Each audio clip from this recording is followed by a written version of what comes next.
कहानी की शुरुआत में हम देखते हैं एक छोटे लड़के को जिसका नाम मोगली है। इस विशाल जंगल के अंदर कुछ भेड़िए मोगली का पीछा कर रहे हैं। ऐसा लग रहा है कि अगर वे उसे पकड़ लें तो उसे तुरंत खा जाएंगे, लेकिन मोगली उनकी नजरों से बचते हुए इधर उधर दौड़ता है और किसी तरह खुद को बचा लेता है। और तभी एक ब्लैक पैंथर यानी बगीरा उसके सामने आ जाता है। असल में इनमें से कोई भी जानवर मोगली को नुकसान पहुंचाना नहीं चाहता था, बल्कि ये सभी बचपन से ही उसके बहुत अच्छे दोस्त थे। मोगली बचपन से इसी जंगल में जानवरों के साथ रहता आया है। उसके माता पिता कोई नहीं है, इसलिए यह ब्लैक पैंथर जिसका नाम बगीरा है उसे इस जंगल में लेकर आया था। इसके अलावा हम भेड़ियों के एक झुंड को देखते हैं जहाँ राक्षा नाम की एक भेड़िया मोगली की देखभाल करती है, यानी राक्षा ही मोगली की माँ है। असल में बगीरा ही मोगली को जंगल में लाया था और उसे पालने के लिए राक्षा के हवाले कर दिया था। तो इस जंगल में भेड़ियों के साथ मोगली की जिंदगी बहुत अच्छी गुजर रही थी। एक दिन जंगल के सभी जानवर पानी पीने के लिए एक जलाशय के पास जाते हैं, क्योंकि चारों तरफ सूखा पड़ा हुआ था और सिर्फ वहीं पानी बचा था।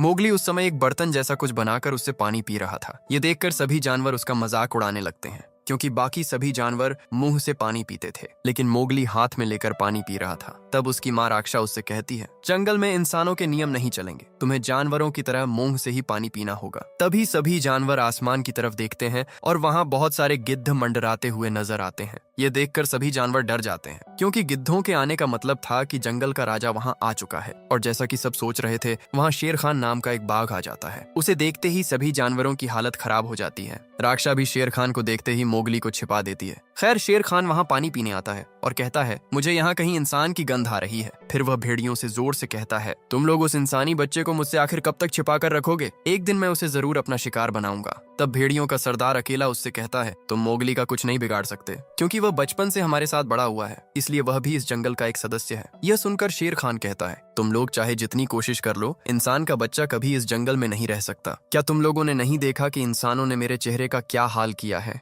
असल में शेर खान के चेहरे का एक हिस्सा बुरी तरह जल चुका था, और ये कैसे हुआ था ये हमें आगे पता चलेगा। खैर, शेर खान भेड़ियों को तरह तरह की धमकियां देकर वहां से चला जाता है। उसकी बातें सुनकर सभी भेड़िए मोगली को लेकर बहुत चिंता में पड़ जाते हैं। एक दिन जंगल में जब बहुत तेज बारिश हो रही थी, तब सभी भेड़िए मिलकर मोगली के बारे में चर्चा करने बैठते हैं। वे समझ नहीं पा रहे थे कि आखिर शेर खान से मोगली को कैसे बचाया जाए। वहाँ मौजूद कुछ भेड़िए अपने सरदार अकेला से कहते हैं, मोगली की वजह से हमारे ऊपर कौन सी मुसीबत आ जाए कोई नहीं जानता। उसी समय मोगली पीछे से उनकी बातें सुन लेता है और उनके पास चला आता है। फिर वह अकेला से कहता है, मैं नहीं चाहता कि मेरी वजह से आप लोगों पर कोई खतरा आए। मैं यह जंगल छोड़कर चला जाऊंगा। जहाँ इंसान रहते हैं मैं वहीं चला जाऊंगा। यह सुनकर उसकी माँ राक्षा उसे चुप रहने को कहती है, क्योंकि कोई भी भेड़िया उसे जाने नहीं देना चाहता था। तभी वहाँ बगीरा आ जाता है, जो मोगली को इस जंगल में लेकर आया था। बगीरा सभी को समझाते हुए कहता है, मोगली का यहाँ रहना अब सुरक्षित नहीं है। शेर खान किसी भी समय उसे अपना शिकार बना सकता है, इसलिए मैं उसे इंसानों के गांव तक पहुंचा दूंगा। काफी सोच विचार के बाद सभी इस बात के लिए तैयार हो जाते हैं, लेकिन राक्षा किसी भी हालत में इसे स्वीकार नहीं कर पा रही थी। इसके बाद मोगली अपनी माँ को भी समझाता है और सबसे विदा लेता है। फिर बगीरा उसे अपने साथ इंसानों के गांव की तरफ लेकर चल पड़ता है, लेकिन मोगली बिल्कुल भी अपने दोस्तों और परिवार को छोड़कर जाना नहीं चाहता था।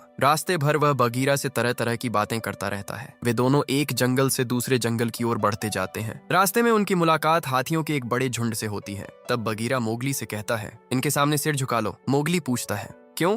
बगीरा जवाब देता है, ये जंगल के सबसे शक्तिशाली जीव हैं। इन्हीं की वजह से यह जंगल आज तक कायम है, इसलिए इनके सामने कोई भी सिर उठाकर खड़ा नहीं होता। इसके बाद वे दोनों एक खुले मैदान के पास पहुंचते हैं। अचानक बगीरा मोगली से कहता है, जल्दी छिप जाओ। लेकिन इससे पहले कि मोगली कुछ समझ पाता, शेर खान वहां पहुंच जाता है और उस पर हमला कर देता है। बगीरा किसी तरह मोगली को बचा लेता है और उसे वहां से भागने के लिए कहता है, लेकिन बगीरा शेर खान का मुकाबला नहीं कर पा रहा था। कुछ ही देर में शेर खान बगीरा को पीछे छोड़ देता है और मोगली के पीछे दौड़ पड़ता है। मोगली भी अपनी जान बचाने के लिए पूरी ताकत से भागने लगता है। भागते भागते वह कीचड़ के एक बड़े गड्ढे में गिर जाता है। शेर खान लगभग उसे पकड़ ही लेता, लेकिन तभी उसके सामने जंगली भैंसों का एक बड़ा झुंड आ जाता है। मोगली तुरंत एक भैंसे के सींग को पकड़ लेता है और किसी तरह वहां से बच निकलता है। शेर खान उसे पकड़ नहीं पाता और गुस्से से आग बबूला हो जाता है। इसके बाद वह सीधे भेड़ियों के झुंड के पास पहुंचता है। वह अकेला से कहता है, तुम लोगों की इतनी हिम्मत कि मेरे शिकार को भागने दिया। याद रखना, एक दिन मैं उसे जरूर मारूंगा। ये कहकर शेर खान अचानक अकेला पर हमला कर देता है और कुछ ही पलों में उसे मार डालता है। इसके बाद वह सभी भेड़ियों से कहता है, मैं ही इस जंगल का असली राजा हूँ और अब तुम सबको पता चलेगा कि डर किसे कहते हैं। दूसरी तरफ हम मोगली को देखते हैं। वह एक जंगली भैंसे की पीठ पर बैठकर आगे बढ़ रहा था। उसी समय तेज बारिश की वजह से पहाड़ों से मिट्टी, पेड़ और चट्टानें टूटकर गिरने लगती हैं। यह देखकर मोगली अपनी जान बचाने के लिए नदी में छलांग लगा देता है। वह किसी तरह एक बड़े लकड़ी के तने को पकड़ लेता है और उसी के सहारे बहते हुए आगे बढ़ता रहता है। बहुत लंबा सफर तय करने के बाद वह एक नए जंगल में पहुंच जाता है। यह जगह उसके लिए बिल्कुल अनजान थी और इतनी लंबी यात्रा के बाद उसे बहुत भूख भी लग चुकी थी। इसलिए वह एक पेड़ से कुछ फल तोड़ता है और बैठकर खाने लगता है। लेकिन तभी कुछ छोटे जानवर आकर उसके सारे फल छीन लेते हैं और भाग जाते हैं। बेचारा मोगली अपने फल वापस लेने के लिए उनके पीछे दौड़ पड़ता है। दौड़ते दौड़ते वह एक पेड़ के ऊपर पहुंच जाता है और वहीं उसकी मुलाकात एक बहुत बड़े अजगर से होती है जिसका नाम था का मोगली से पूछता है, तुम इस घने जंगल में अकेले क्या कर रहे हो? मोगली जवाब देता है, मैं बचपन से जंगल में रहता हूँ लेकिन आज गलती से यहाँ आ गया हूँ। तब का कहता है, मुझे पता है तुम कहाँ से आए हो। एक बार तुम्हारे पिता तुम्हें लेकर इसी जंगल से गुजर रहे थे।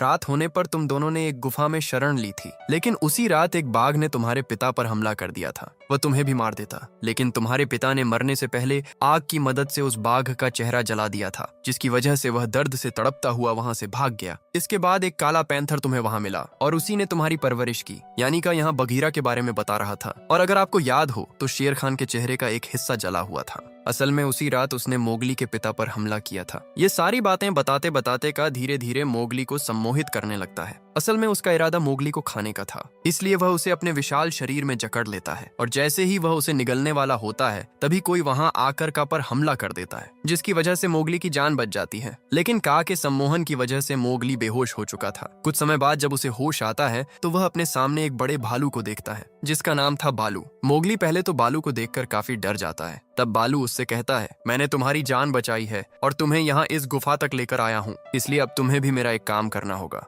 मोगली पूछता है, कौन सा काम? बालू मुस्कुराते हुए कहता है, तुम मेरे लिए मधुमक्खियों के छत्तों से शहद निकाल कर दोगे। असल में बालू को शहद खाना बहुत पसंद था, लेकिन उसे ऊंचाई से बहुत डर लगता था। यानी वह खुद ऊपर चढ़कर शहद इकट्ठा करने की हिम्मत नहीं कर पाता था। चूंकि बालू ने उसकी जान बचाई थी, इसलिए मोगली उसका एहसान चुकाने के लिए तैयार हो जाता है। इसके बाद हम देखते हैं कि मोगली इंसानों जैसी अपनी समझदारी का इस्तेमाल करता है। वह पेड़ों की बेलों से रस्सियां बनाता है और पहाड़ की ऊंची चट्टानों पर चढ़ जाता है। फिर वह वहां से बालू के लिए ढेर सारा शहद निकाल कर लाता है। शहद देखकर बालू बहुत खुश हो जाता है। जब मोगली नीचे लौटता है तो वह बालू से कहता है, देखो तुम्हारे लिए शहद निकालते निकालते मधुमक्खियों ने मेरा क्या हाल कर दिया है। इसके बाद वह वहां से जाने लगता है। तब बालू उससे पूछता है, तुम जंगल छोड़कर आखिर जाना क्यों चाहते हो? मोगली जवाब देता है, मुझे इंसानों के गांव जाना होगा क्योंकि एक बाघ मेरे पीछे पड़ा हुआ है। बातों बातों में बालू को पता चलता है कि वह ब्लैक पैंथर बघीरा का पुराना दोस्त है। तब बालू मोगली से कहता है, तुम्हें इंसानों के पास जाने की क्या जरूरत है, तुम यहीं मेरे साथ रहो। मोगली कहता है, नहीं,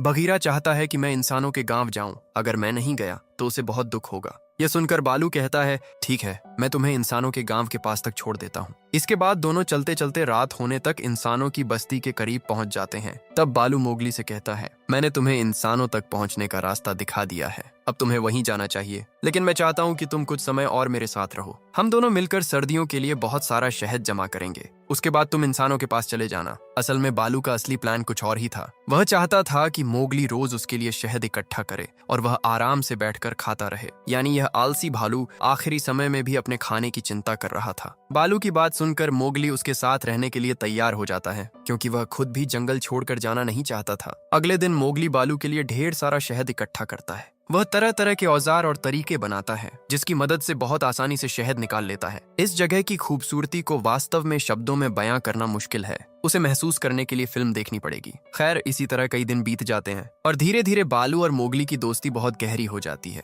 वे दोनों साथ में गाने गाते हैं, नदी में खेलते हैं, मस्ती करते हैं और बहुत खुशी से अपना समय बिताते हैं। लेकिन एक दिन अचानक वहां बघीरा पहुंच जाता है। मोगली अपने दोस्त बघीरा को देखकर बहुत खुश हो जाता है और बघीरा भी उसे सुरक्षित देखकर राहत महसूस करता है। इसके बाद बघीरा मोगली से कहता है, अब मैं तुम्हें इंसानों के गांव छोड़कर आऊंगा। लेकिन मोगली कहता है, मैं यहाँ बालू के साथ बहुत खुश हूँ, हम दोनों ने साथ में बहुत मजे किए हैं। तब बघीरा देखता है कि मोगली रोज बालू के लिए शहद इकट्ठा कर रहा है। यह देखकर वह गुस्सा हो जाता है और मोगली को डांटने लगता है। इससे मोगली थोड़ा उदास हो जाता है। फिर बघीरा बालू से कहता है, तुम जिंदगी भर कोई काम नहीं करते और अब एक छोटे बच्चे से ये सब करवाते हो, तुम्हें शर्म नहीं आती? बालू जवाब देता है, अरे भाई, इतना गुस्सा मत हो, मोटे लोगों की परेशानियां तुम क्या समझोगे, आओ तुम भी थोड़ा शहद खाओ। बगीरा कहता है, मैं तुम्हारी तरह शहद नहीं खाता, तुम्हारा शहद तुम ही रखो, कल सुबह मैं मोगली को यहाँ से लेकर जा रहा हूँ। असल में इस फिल्म में बालू का किरदार बहुत मजेदार और हास्य से भरा हुआ है। उस रात जब सभी सो रहे थे तभी मोगली को बाहर से हाथियों की आवाज सुनाई देती है। वह गुफा से बाहर निकलकर देखता है कि बहुत सारे हाथी एक बड़े गड्ढे के आसपास खड़े हैं और वे काफी परेशान दिखाई दे रहे हैं। मोगली उनके पास जाता है और सबसे पहले सम्मान के रूप में अपना सिर झुका देता है। इसके बाद वह देखता है कि एक छोटा हाथी उस गहरे गड्ढे में गिर गया है। यह देखकर वह तुरंत वापस गुफा की ओर भागता है और वहां से वही रस्सियां लेकर आता है जिन्हें उसने शहद निकालने के लिए बनाया था। फिर वह हाथियों की मदद से उन रस्सियों का इस्तेमाल करता है और आखिरकार उस छोटे हाथी को सुरक्षित बाहर निकाल लेता है। दूर खड़े बालू और बगीरा ये सब देख रहे थे। वे दोनों बहुत खुश होते हैं और साथ ही काफी हैरान भी, क्योंकि आज तक किसी जानवर ने हाथियों के इतना करीब जाने की हिम्मत नहीं की थी। इसके बाद बालू बगीरा से कहता है, अगर मोगली जंगल में रहे तो हम सबकी बहुत मदद कर सकता है। तब बगीरा जवाब देता है, मैं भी चाहता हूँ कि वह जंगल में रहे, लेकिन यह संभव नहीं है। बालू कहता है, हाँ, मोगली ने मुझे बताया था कि एक बाघ उसके पीछे पड़ा हुआ है, लेकिन भेड़ियों का सरदार अकेला क्या कर रहा है, उसकी बात तो सभी मानते हैं। तब बगीरा गंभीर आवाज में कहता है, शेर खान ने अकेला को मार दिया है और अब वह जंगल के किसी नियम को नहीं मानता। यह सुनते ही बालू भी चिंतित हो जाता है।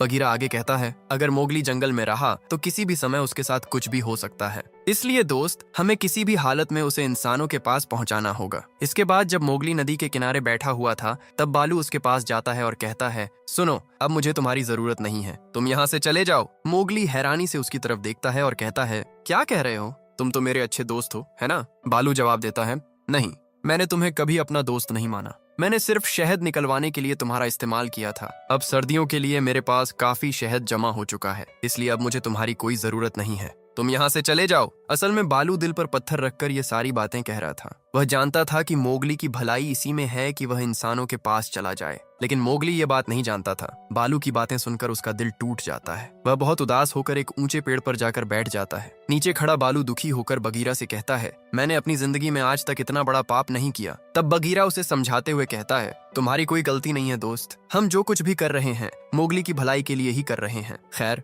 जब मोगली पेड़ पर बैठा हुआ था तभी अचानक बंदरों का एक बड़ा झुंड उस पर हमला कर देता है। वे उसे पकड़ लेते हैं और उसे उठाकर किसी अज्ञात जगह की ओर ले जाने लगते हैं। ये देखकर बालू और बगीरा दोनों घबरा जाते हैं और तुरंत उसके पीछे दौड़ पड़ते हैं। बंदर मोगली को लेकर जंगल पार करते हुए एक विशाल पहाड़ की तरफ बढ़ते हैं। फिर वे उसे लेकर पहाड़ के ऊपर बने एक पुराने खंडहर जैसे महल में पहुंच जाते हैं। जब बालू और बगीरा पहाड़ के नीचे पहुंचते हैं तब बगीरा कहता है, तुम्हें ऊंचाई से डर लगता है, इसलिए तुम नीचे ही रुको, मैं ऊपर जाकर मोगली को बचाता हूँ। लेकिन बालू भी मोगली से बहुत प्यार करने लगा था, इसीलिए वह अपने डर को पीछे छोड़ देता है और मोगली को बचाने के लिए पहाड़ पर चढ़ने का फैसला करता है। दूसरी तरफ बंदर मोगली को उस विशाल महल के अंदर ले जाते हैं, लेकिन मोगली समझ नहीं पाता कि उसे यहाँ क्यों लाया गया है। तभी उसके सामने एक बहुत बड़ा और ताकतवर औरंगुटान आता है। वह था बंदरों का राजा king Louie. King Louie Mowgli को ध्यान से देखता है और कहता है, आखिरकार तुम मेरे सामने आ ही गए। असल में किंग लुई को लगता था कि हर इंसान आग जला सकता है और इसी वजह से उसने मोगली को यहाँ बुलवाया था।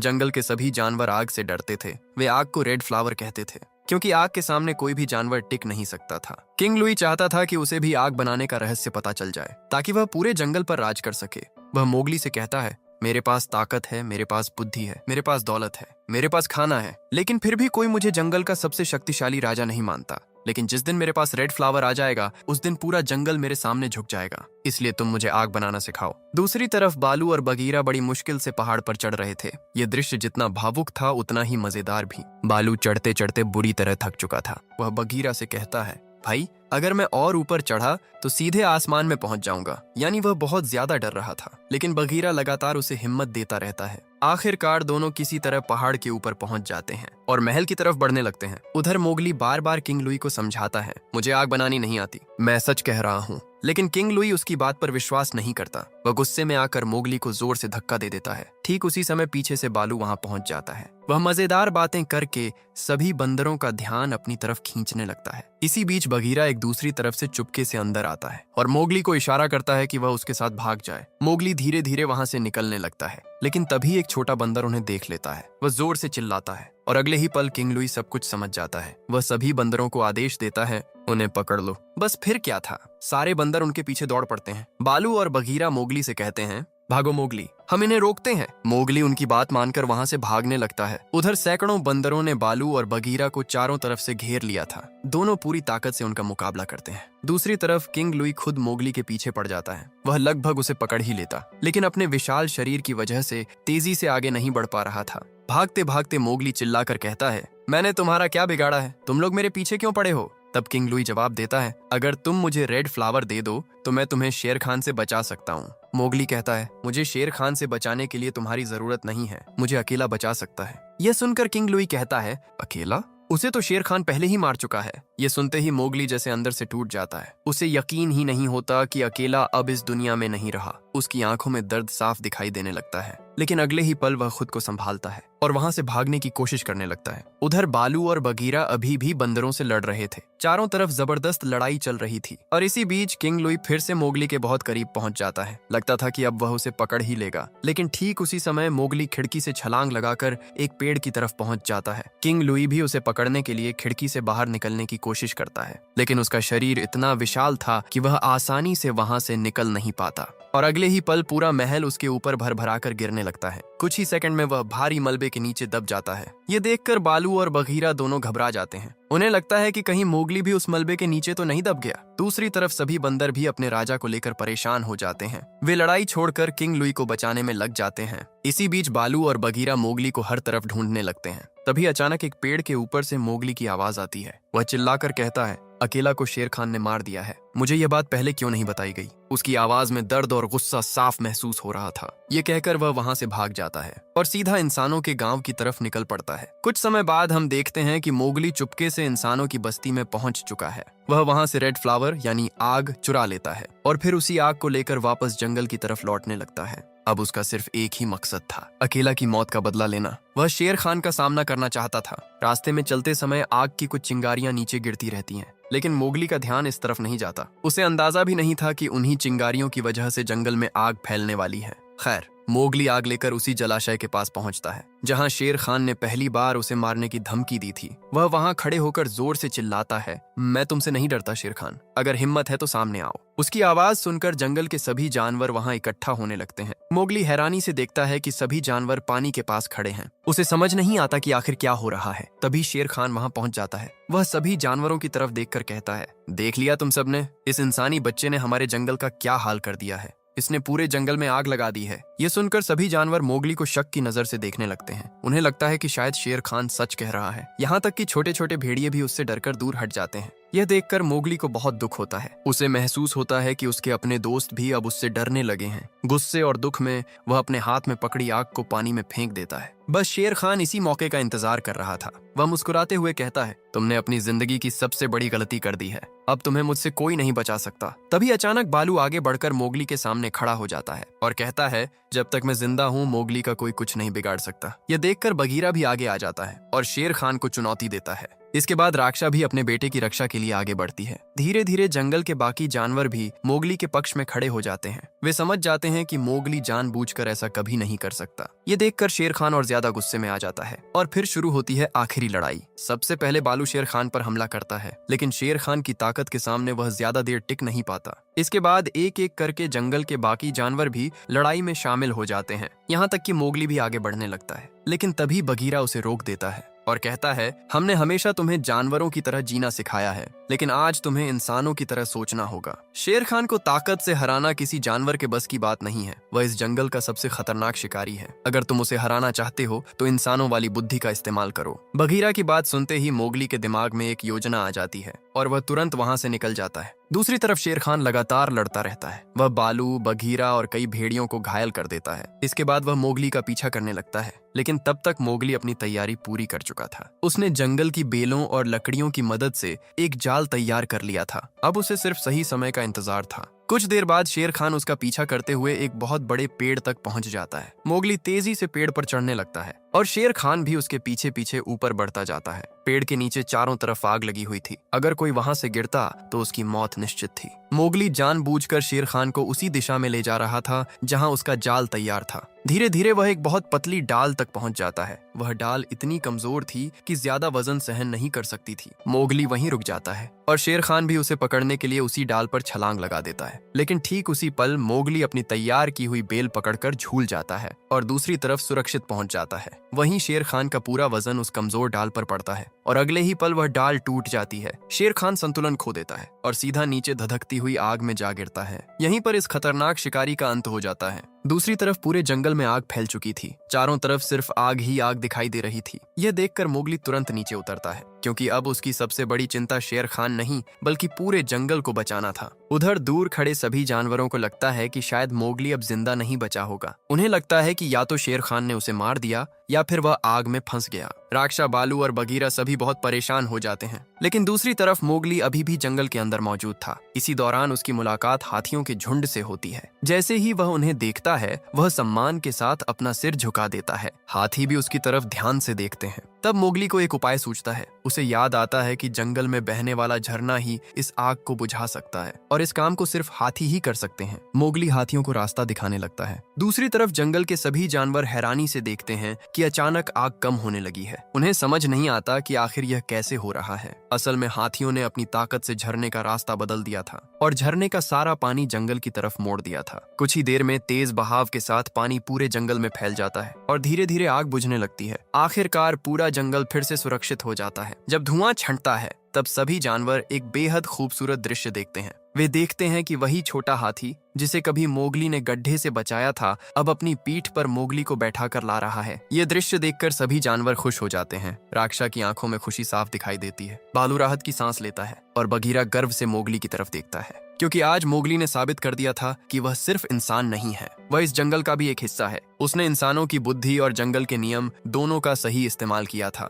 और इसी वजह से वह पूरे जंगल को बचाने में सफल हुआ। इसके बाद जंगल में एक बार फिर शांति लौट आती है। अब शेर खान का डर हमेशा के लिए खत्म हो चुका था। सभी जानवर फिर से सामान्य जीवन जीने लगते हैं। समय बीतता जाता है और हम देखते हैं कि मोगली अब पहले से ज्यादा खुश है। वह अपने परिवार और दोस्तों के साथ उसी जंगल में रह रहा है जहां उसने अपना पूरा बचपन बिताया था। बालू, बगीरा, राक्षा और बाकी सभी जानवर उसके साथ हैं। वे सभी मिलकर खुशी खुशी अपना जीवन बिताने लगते हैं। कुछ समय बाद हम देखते हैं कि बालू भी काफी बदल चुका है। जो भालू पहले ऊंचाई से बहुत डरता था, अब वही आराम से पेड़ों पर चढ़ जाता है। फिल्म के आखिरी दृश्य में बालू एक पेड़ की ऊंची शाखा पर बैठा दिखाई देता है। वह मुस्कुराते हुए कहता है, हाँ, यही तो जिंदगी है, खाओ, पियो और मजे करो। और इसी खूबसूरत पल के साथ यह शानदार कहानी समाप्त हो जाती है। ये फिल्म हमें दोस्ती, परिवार, हिम्मत और समझदारी की ताकत के बारे में बहुत खूबसूरती से सिखाती है और यही वजह है कि इतने सालों बाद भी ये कहानी लोगों के दिलों में जिंदा है। अगर आपको ये कहानी पसंद आई हो तो वीडियो को लाइक जरूर करें और कमेंट करके बताइए कि आपको इस फिल्म का कौन सा हिस्सा सबसे ज्यादा पसंद आया।